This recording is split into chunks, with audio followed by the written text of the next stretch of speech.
자, 고전주의 범죄학. 안녕하세요. 현대사회와 범죄. 우리 지난 시간에 이제 고전주의 범죄 원인론 들어갔죠? 그래서 이제 처음에 이제 고전주의 원인론 이제 시작을 했는데요. 그 중에서 이제 고전주의 관점의 이제 학자로는 마지막 학자를 볼게요. 이제 포이어바흐. 우리 지난 시간에 이제 파노티콘에서 벤담까지 봤죠? 네. 그래서 이제 포이어바흐 한 사람 더 보도록 하겠습니다. 자, 이 사람은 이제 독일의 형법학자입니다. 그래서 이 사람은 독일 사람인데 개인의 법률 위반을 이제 형벌에 의한 위하라는 거는요, 이제 이것도 법률 용어인데요. 일종의 겁을 준다라는 뜻이에요. 겁을 준다. 그래서 위하를 통한 심리적 압박감, 심리적 강제로 해결을 한다. 예, 그래서 개인의 법률 위반은 이제 물리적 강제가 아닌 심리적 압박감, 심리적 강제로 해결을 해야 된다라고 보았습니다. 그래서 이걸 갖다가 이제 심리 강제설 혹은 소극적 일반 예방주의라고도 합니다. 그래서 인간관을 갖다 이 사람은 어떻게 봤냐면, 인간은 쾌락주의적인 인간이다. 그래서 사람은 본디 쾌락을 추구하는 본능이 있고, 그 다음에 불쾌를 회피하는 본능을 가지고 있다. 이거는 이제 고전주의의 기본적인 기본관과도 이제 연결이 되어 있죠. 합리적인 인간이다. 그래서 이익을 비교 형량할 줄 아는 합리적 선택을 할 줄 아는 인간이다. 그래서 인간은 자유의지를 가지고 있고 범죄로 얻어지는 쾌락과 형벌로 얻어지는 고통을 비교하면서 범죄로 인한 쾌락이 고통보다 크다고 생각할 때 위법 행위를 결정짓는다는 이른바 범죄 결정주의를 주장하였습니다. 그래서 이제 심리 강제설이라는 걸 이제 이야기를 하는데, 범죄로 통해 얻는 쾌락보다 형벌의 고통이 더욱 크다는 것을 일반인, 잠재적 범죄자에게 심리적으로 강제시켜 형벌의 목적을 달성시킨다. 그래서 심리 강제설이 범죄 억제에 효과적이다라고 이야기를 합니다. 이러한 심리적 강제는 죄형 법정주의를 통해서 반드시 이루어져야 한다. 그래서 법률 없으면 형벌 없다. 네, 이건 뭐 또 그 고전주의 창시자인 그 베카리아의 또 이념과도 또 일맥상통하는 거기도 하죠. 네, 그래서 이거를 그 라틴어로 눌라 포에나 시네 레게라고도 이야기를 합니다. 법률 없으면 형벌 없다. 네. 그래서 이렇게 이제 일맥상통하는 또 학자 포이어바흐까지 우리가 살펴보았습니다. 자, 그럼 이제 전면적으로 고전주의 범죄학의 평가에 관련해서 이제 한번 살펴보도록 하겠습니다. 의미가 많죠. 이제 범죄학의 서평을 열었다라는 그런 의미를 가지고 있습니다. 고전주의 범죄학은. 자, 일단 뭐 고전주의 범죄학은 범죄 및 범죄자에 대한 입법과 국가에 대한 형사 정책에 굉장히 큰 많은 영향을 끼쳤죠. 네.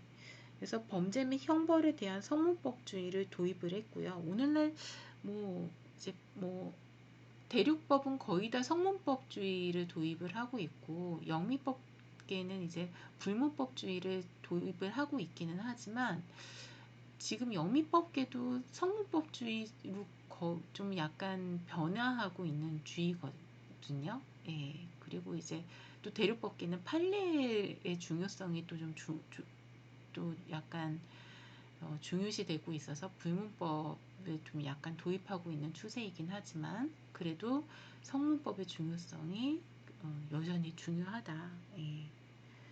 그리고 이제 범죄의 적정한 처벌을 이제 주장함으로써 범죄에 대한 인권을 보호하는 장치를 마련을 했죠. 예. 그리고 이제 범죄에 대해서는 반드시 국가의 엄격한 처벌을 받는다는 인식, 그걸 갖다가 이제 범죄의 형벌의 위화 효과라고 하는데요. 범죄에 대해서 이게 범죄 억제의 효과적인 전제하에 매우 엄격한 처벌 법규를 제정을 했고 단호한 형사 정책을 입안하게 되었습니다. 그래서 이제 고전주의적인 형사 정책에는 경찰의 가시적인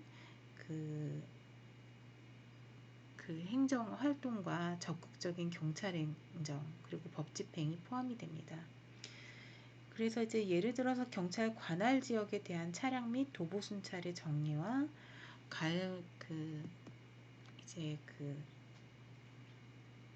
강력한 법 집행 의지의 천명 등은 범죄 억제를 위한 효과적인 수단으로 생각이 되고요. 그와 관련해서 이제 대표 사례를 보자면 가정폭력 사범에 대한 경찰의 대응을 정식 체포와 권고와 화해 상담, 가해자의 격리 등 세 가지 유형을 나눠서 실시한 결과 가해자를 피해자로부터 격리한 경우가 이후에 폭력행위를 가장 덜하는 것으로 나타났다고 합니다. 그리고 또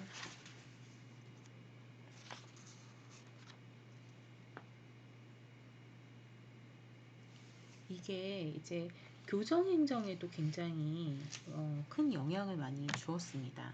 그래서 이제 절대적 부정기형의 도입이나 가석방제 혹은 정자 감시제 등의 사회내처 의 부정적인 입장을 취하게 됩니다.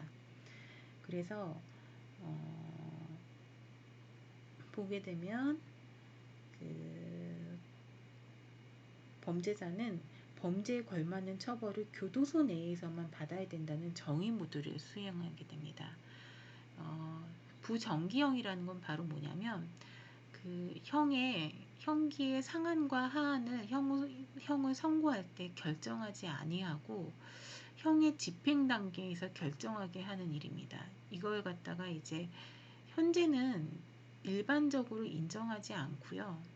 이건 아주 옛날에 있었던 거. 예를 들면 왜 북한 같은 데서 이제 노동 교화형 같은 거 보내잖아요.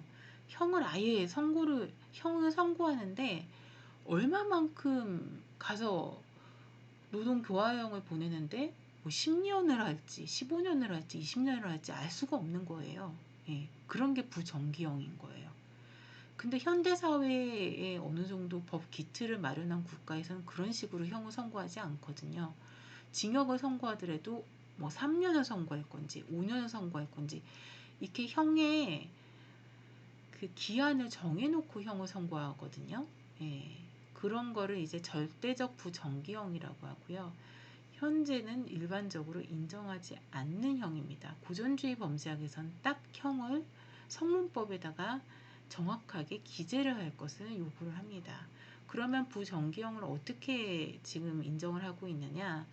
이 소년범에 있어서는 상대적 부정기형을 인정을 하고 있어요. 그래서 소년범에 한해서는 형의 단기와 장기를 정해놓고 지금 인정을 하고 있어요. 예를 들어서 단기 2년, 장기 3년 이런 식으로.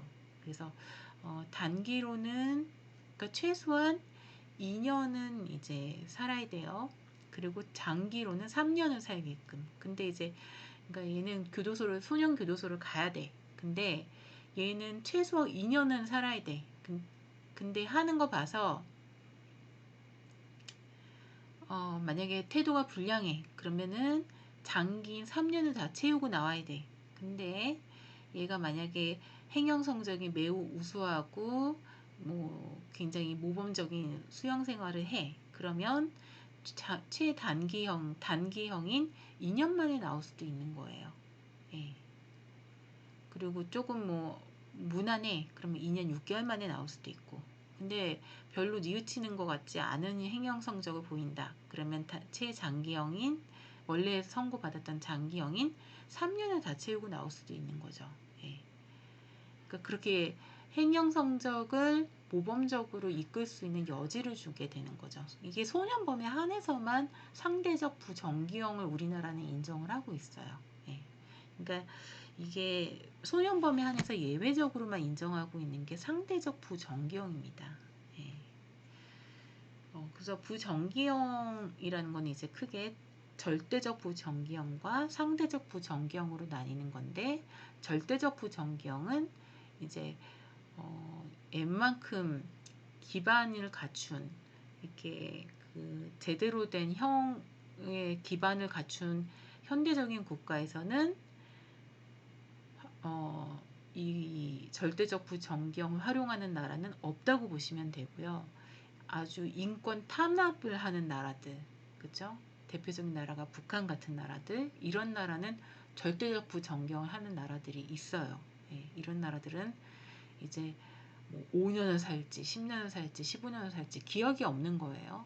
예, 몇 년을 살지 기억이 없는 거. 그런 게 절대적 부정기형이고, 상대적 부정기형의 단기와 장기를 정해서 최소한 살아야 되는 단기형이 있고 최대한 살 수 있는 장기형을 정해놓고서 행영 성적의 여부에 따라서 장기로 살 수도 있고, 행영 성적이 우수하면은 단기만에도 출소할 수 있게끔 하는 제도입니다.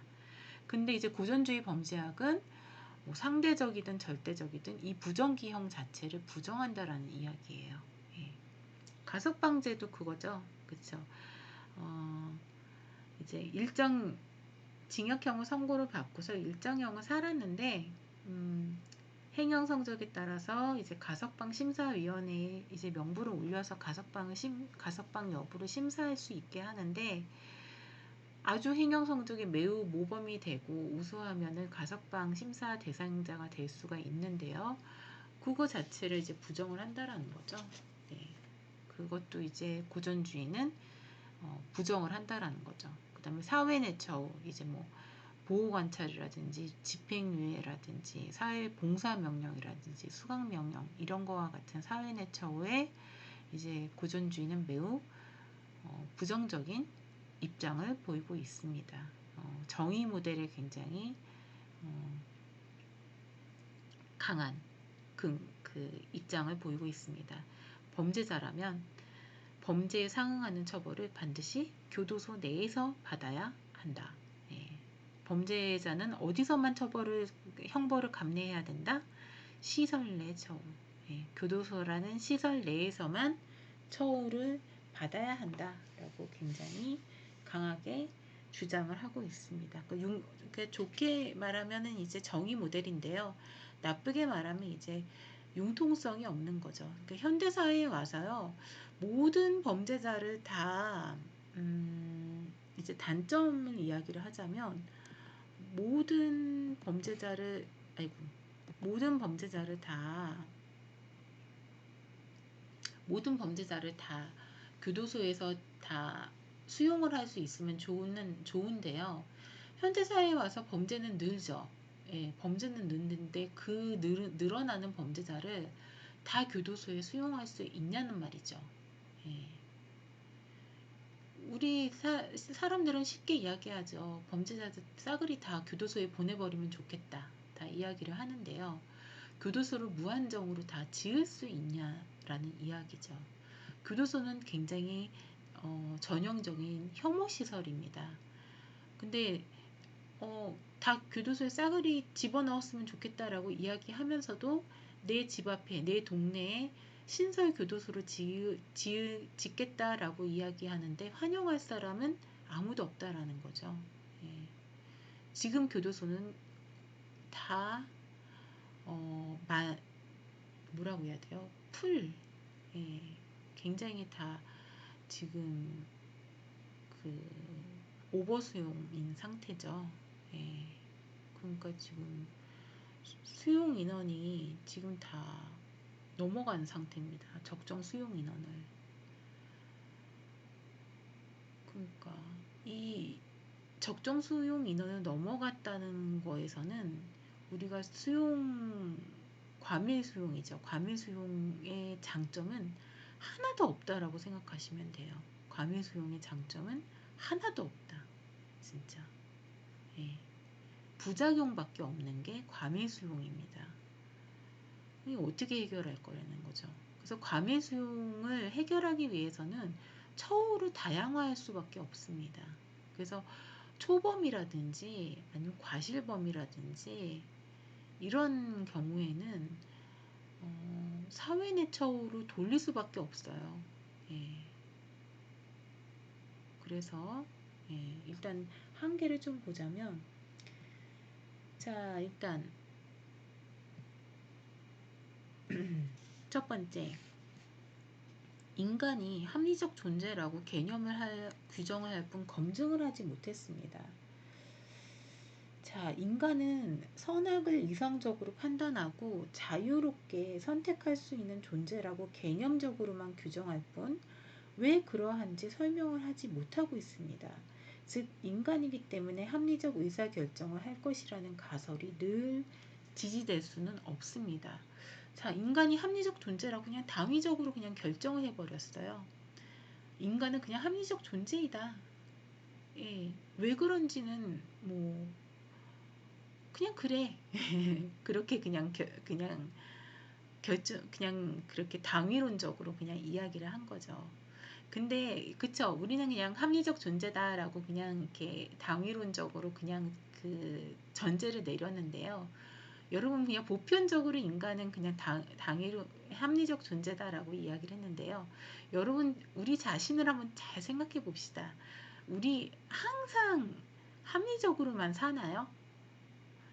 저는 제 자신을 생각을 할 때 제가 굉장히 합리적으로 잘 선택을 할 때도 있다라고 생각을 하는데, 굉장히 어처구니 없는 선택을 할 때도 굉장히 많거든요. 내가 왜 이런 결정을 했지? 왜 이런 멍청스러운 이런 어처구니 없는 결정을 해서 왜 이런 고생을 하지? 이럴 때도 되게 많거든요. 예. 더구나 굉장히 중요한 결정을 하는 데 있어서도 가끔 실수를 합니다. 예. 생활 속에 사소한 실수는 물론이고요. 좀 중요한 결정을 할 때, 금전적으로 중요한 결정을 할 때는 물론이고, 뭐 면접 같은 거 볼 때도 실수할 때도 있고요. 예. 거기서 왜 그런 대답을 했지? 예. 합리적으로 생각해 보면은 그런 대답하면 안 되는데. 예. 그러니까 그렇다니까요. 인간이 항상 합리적으로 뭔가 최적의 선택을 하는 존재는 아니라니까요. 예. 하물며 범죄자들은 안 그럴까요? 예. 범죄자들이 항상 이익과 고통을 선택해서 형량을 다 비교해서만 선택을 할까요? 물론 제3번 같은 경우에는 그럴 수도 있지만, 여러분, 이번에 그 왜 칼부림 사건들 많이 났죠. 그쵸? 보면은 저 사건을 벌인다고 해서 본인에게 전혀 이득이 될 게 없고, 본인에게 전혀 뭔가 절에서 쾌락을 주나 싶지도 않은, 정말 어처구니 없이 범죄를 저지르는 사건들이 많았잖아요. 저게 과연 합리적 인간의 선택인가? 고개를 저어버리게 하는 사건들이 굉장히 많이 발생을 했죠. 예. 그래서 과연 저게 합리적 존재인가? 예. 많은 사건들이 많이 일어났던 것 같아요. 예. 그래서 이런 거를 검증하지 못한다라는 거죠. 자, 그 다음에 두 번째, 처벌이라는 것은 사람에 따라서 굉장히 상이한 영향을 미친다는 사실을 인식하지 못했다라는 점이죠. 사람에 따른 다른 처벌의 효과를 고려하지 않았다라는 겁니다. 사람에 따라서 처벌의 효과가 전혀 다르죠. 여러분, 초범, 재범, 그쵸? 초범과 재범자의 처벌 효과가 같을까요? 예. 우리 법에서는 초범에 대해서는 좀 가볍게 그래도 처벌을 하는 경향이 있죠. 예. 그리고 중범자, 중범자에 대해서는 처벌을 어떻게 해야 되겠어요? 좀 중하게 해야 되겠죠. 예. 그래서 초범자와 중범자의 차이를 좀 봐야 되는데, 이게 만약 고전주의 같은 경우에는 성문법에 정과 초범자와 정과 10범, 그러나 행위는 똑같기 때문에 이게 고전주의 범죄학에 따르면은 처벌이 똑같단 말이에요. 예. 근데 좀 뭔가 아닌 것 같죠. 예. 현대사회에서의 판결은 이 초범자에 대해서는 그래도 약간 집행유예라든지 이런 식으로 좀 초범자에 대해서는 기회를 좀 주는 편이고요. 정과 10범에 대해서는 좀 구속을 하고 그 다음에 이제 징역형을 살게 하는 그런 추세로 나아가고 있죠. 네. 그 다음에 범죄에 있어서의 특수한 상황 여건을 무시하고 있습니다. 예.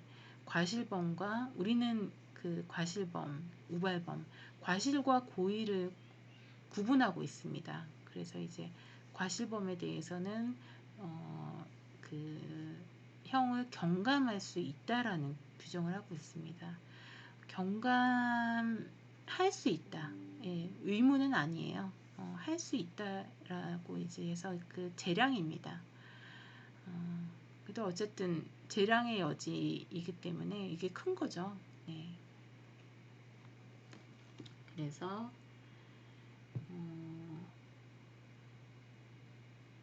그 보시면은 범죄자의 특수상황 여건을 무시한다라는 점을 가지고 있습니다. 초범자, 누범자, 미성년자, 성인 범죄자, 정신 이상자, 정상적인 정신의 범죄자 등 범죄자 개인의 특성을 반영하지 않고 모두 동일시한다라는 점을 가지고 있습니다.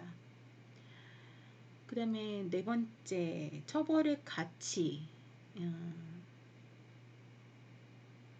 또 이제 처벌의 가치가 범죄 가치를 능가할 때 인간의 범죄를 예방할 수 있다는 사실도 개념적인 주장에 지나지 않고요. 이제 범죄 원인을 등한시하고 형법과 형사 절차에만 지나친 관심을 이제 표명하고 있다는 점, 이런 한계들을 가지고 있습니다. 예. 그래서 이제 보시면은 이러한 그 기계적인 법 적용, 뭔가 범죄 원인에 따라서 아니면은 이제 이게 고전주의는 인간의 행위와 결과, 인간 행위자와 행위 결과가 있으면은 행위 결과에만 관심이 있어요. 고전주의 범죄학은. 그러니까 행위자가 초범이건 행위자가 소년범이건 행위자가 과실범이건 행위 결과에만 관심이 있어요. 예. 그렇기 때문에 누가 범죄를 저질렀던 간에 행위 결과에만 관심이 있기 때문에 결과에 따라서 기계적으로 법 적용을 한다라는 거죠. 예. 그렇기 때문에 이건 좀 아닌 것 같다. 우리는 행위자의 범죄 행위를 좀 보고 싶다. 그래서 나온 것이 바로 이제 실증주의 범죄학입니다. 실증주의 범죄학. 그래서 이거 소개만 조금 하고 마무리하도록 하겠습니다. 자, 실증주의 범죄학의 태동이 일어나게 됩니다. 자, 실증주의 범죄학의 태동. 자, 19세기, 이건 좀 시간이 좀 지나게 되죠. 네, 19세기. 그래서 이제 그 19세기 실증 철학의 영향을 받았고요. 네, 이제 사회 문제 연구 방법에 이 앞에 고전주의는 좀 법학자들이 많죠. 그래서 이제 당위론적, 그냥 그런 것 같아. 그래. 그러니까 인간은 뭐뭐 해야 돼. 이렇게 굉장히 당위론적인 연구 방법을 썼다라고 논리에 따른 당위론적인 연구 방법을 썼다라고 한다면 실증주의 범죄학 같은 경우에는 과학이 들어와요. 예. 그래서 주된 그 그 학문이 이제 법학이라기보다는 생물학, 심리학, 사회학적인 요소, 주된 학문의 학문들도 이제 학문의 트렌드가 바뀌게 됩니다. 그래서 이제 사회과학이라고 이제 트렌드가 바뀌게 되죠.